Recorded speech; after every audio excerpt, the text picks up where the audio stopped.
Civilization or Barbarism, an Authentic Anthropology by Dr. Cheikh Anta Diop.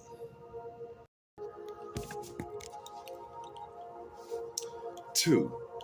According to Marx, village communities live in a closed economic system, and Marx sees in this economic autarky, this immutability, one of the reasons for the stagnation of the AMP state. The divorce between work and working conditions does not materialize. Agriculture and local industry are part of village activity.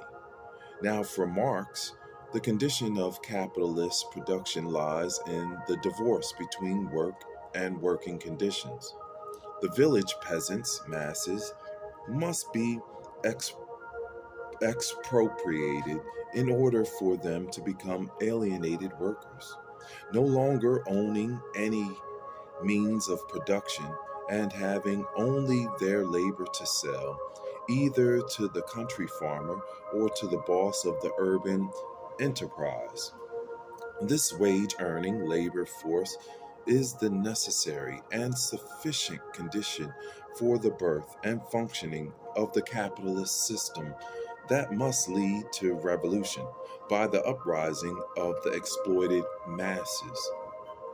We will see in page 141 and 144 that this principal condition will be met in the Egyptian and Chinese AMP societies, that revolutions will break out without the resulting revolutionary moments ever leading to victory.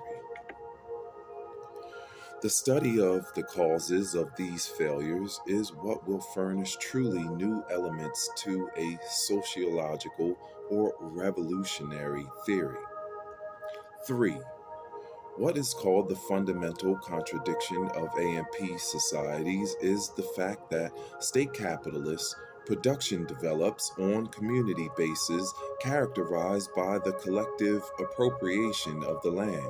The AMP society does not appear to have enough internal forces to carry this contradiction to its conclusion, i.e., the dissolution of collective ownership and the appearance of individual private ownership of land. 4. We will see that the facts are more complex and that the AMP societies, Egypt and China, during periods of anarchy and social decomposition, had a regime of private, alienable ownership of the land. 5. The role of commerce and urban life. The average density of the population, the greatest in antiquity, reached 200 inhabitants per square kilometer in the Nile Valley. Ancient Egypt was par excellence the country whose towns bulged with multitudes of completely detribalized individuals, and in which commerce with all known regions of the time flourished. Ulysses carried cargo to Egypt. Businesses, people from all over the Mediterranean coast could settle in Egypt and open shops under certain conditions.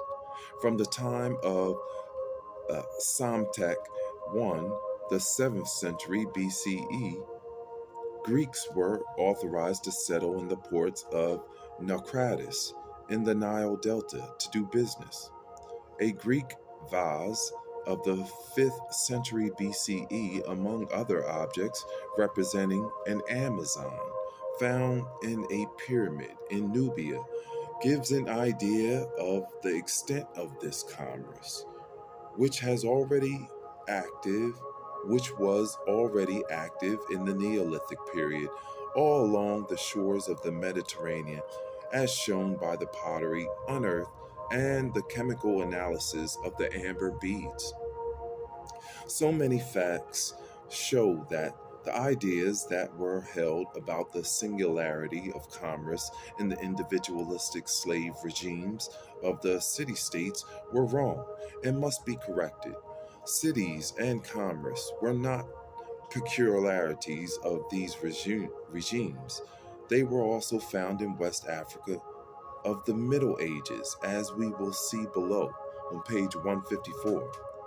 Commerce occupied so important a place, as we will see in the economic life of Mali and Shanghai, that the emperor used to name a head of the market.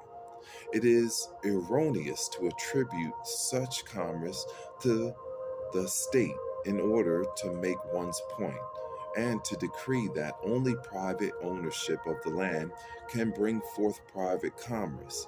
In Greece, after the victory of the aristocracy over the royalty, with the feudalization of the system, private commerce regressed.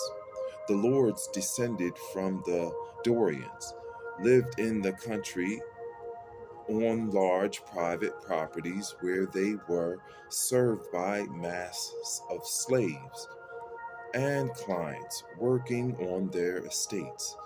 The multitude of all these landowners excluded any notion of collective or state ownership of the land or of commerce for the profit of the state. And we'll conclude right there and pick back up civilization or barbarism. I'm Uriel. Classic.